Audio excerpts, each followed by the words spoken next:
Alright, so now we're going to work on our solid surface mounts. So included with your solid surface kit, you're going to get this little router jig, and that's what follows around the template. This little router jig right here is what follows around the template that I will show you in just a moment. One thing to note is that the standard base that comes on these little routers has a hole. It's exactly the same size as this, so it just goes right through. So you're going to need another base kit. This base kit allows us to mount the router template right here, the router jig, right to this, and then we'll put that onto our router. Kit comes with a bit. Comes in a little container like so. We've already got ours installed here. And also comes with this little jig piece right here to allow you to follow the template that I will show you in just a moment. We look at all of the parts we include. You get the router templates, the router bits and bit pieces. You get the mud rings. They can be used on all the solid surface mounts. Then you get a selection of shims of different thicknesses. As you can see right here. Of course, you get the ICS3 back box, the PMD along with the paint and mud shields, the actual PMD itself, that's our tweeter. Finally, if you're installing the Sub 1, you get all the standard hardware with the Sub 1, port tube, all the brackets, and of course the subwoofer itself. So our solid surface kit here is going to go together a little bit differently than our gypsum board kit. And for the solid surface portion, your opening would just be routed out by your carpenter, and he's just going to do the same routering out as he does for the light fixtures. So the other thing is a little bit different with the solid surface kit versus the standard gypsum kit is the solid surface kit comes with a grille that will be have tapered edges. That will give you a much cleaner finish rather than a jagged edge like we have on the regular kit for the sheetrock.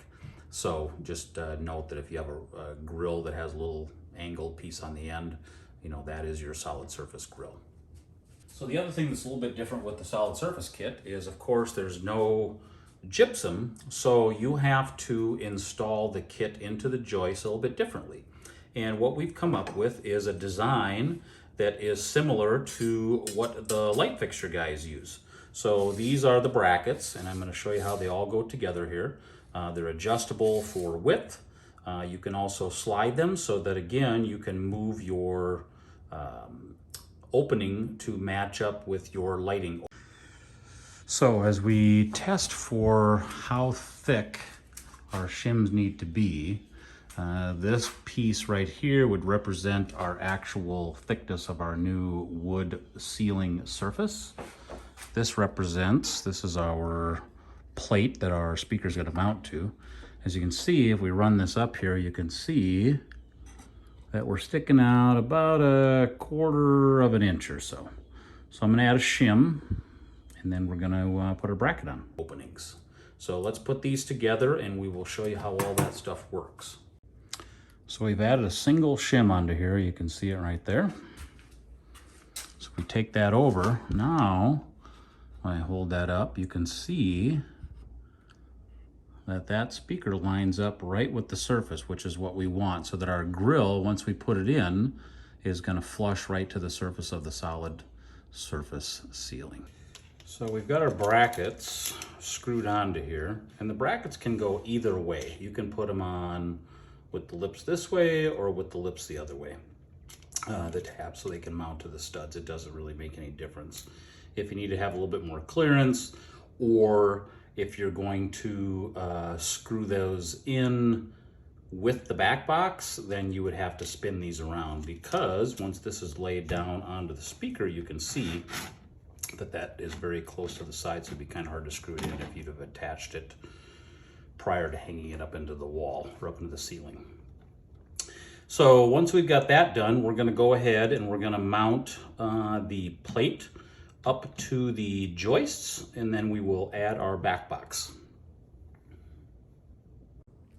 So we have our template on here. which is the thickness of our surface on our ceiling.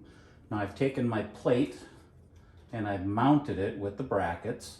The screws are still loose because that way I can slide this back and forth so that I can align my opening with my lighting opening.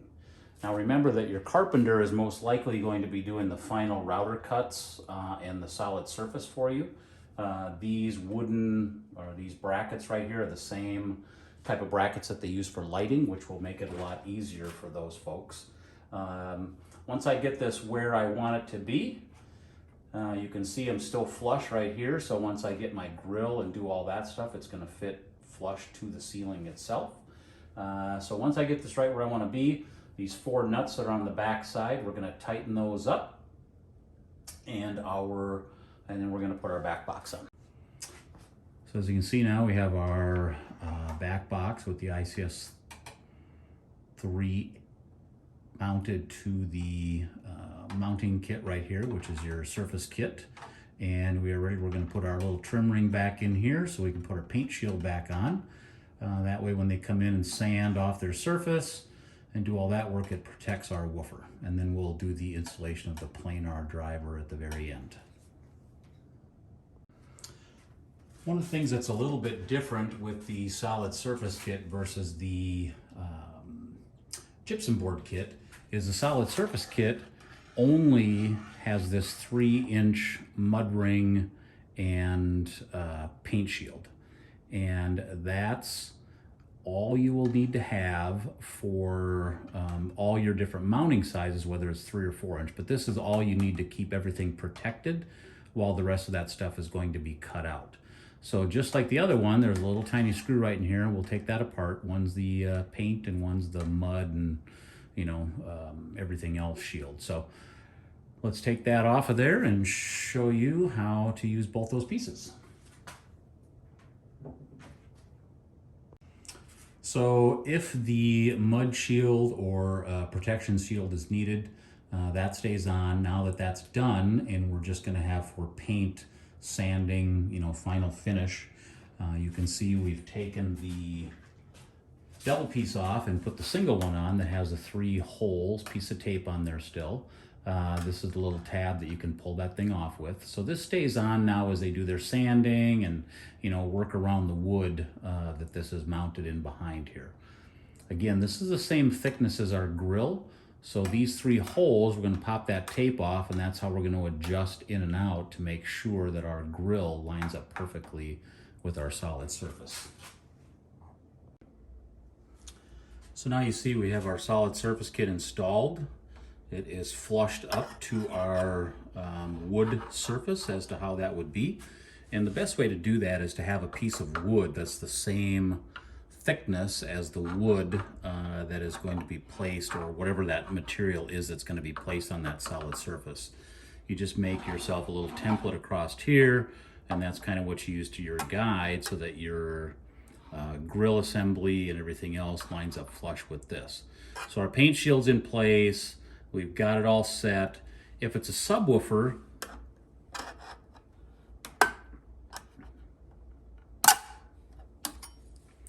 this piece right here just stays right in the kit. You don't have to take it out. You pop the paint shield back on, adjust your screws in and out. You can see right here that they have, they are magnetic and they screw in and out, and that's what adjusts the thickness and the height of your grill that will go on after the fact. So you can see right there when that's in, these screws adjust that in and out. You can see how they kind of go back and forth right there. That's what that's openings are for. So once you get that adjusted, because this is the same thickness as your grill, you're all set. If you're doing a full range system, which is what we have installed right here, so you've got your back box, and then we've got our piece right here. Again, you have to take this out with these 2 little Allen screws. Then we're going to put our PMD in, and then again we can use this same shield to move it in and out to adjust for the thickness of the grill. So let's do that now. just like that, those two Allens. And then these two little Allen screws we keep, and we're going to use that to put the planar driver right back in. So we've got our little half moon out, and you can see right here this connection, that's the same connection that we had for our regular kit. We're going to use that. That's what makes our connection for our planar driver. On the back of the PMD, you can see right here, it's got the same piece, and that just literally slides right in. Can only go one way, so we're going to slide it right in here. And we're going to put our Allen wrench, put our two little Allen screws back in.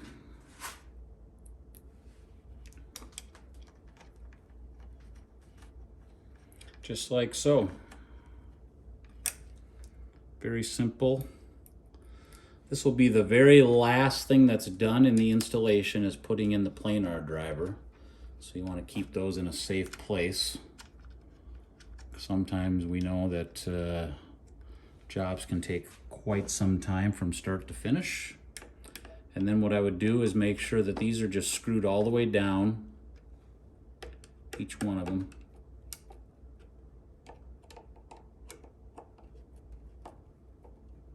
And then we're going to put this paint shield back on there, just like so. Again, same thickness as our grill. So you simply adjust it out or in, depending on where it needs to be to line up with your surface. And take it off. And then you can put your grill right back on. And there's our grill. Now the solid surface kit will come with a grill that has a rounded edge, so the grill will actually be bent downward. That's how you know the difference between a solid surface grill and a gypsum board or a sheetrock grill. This is a sheetrock grill, so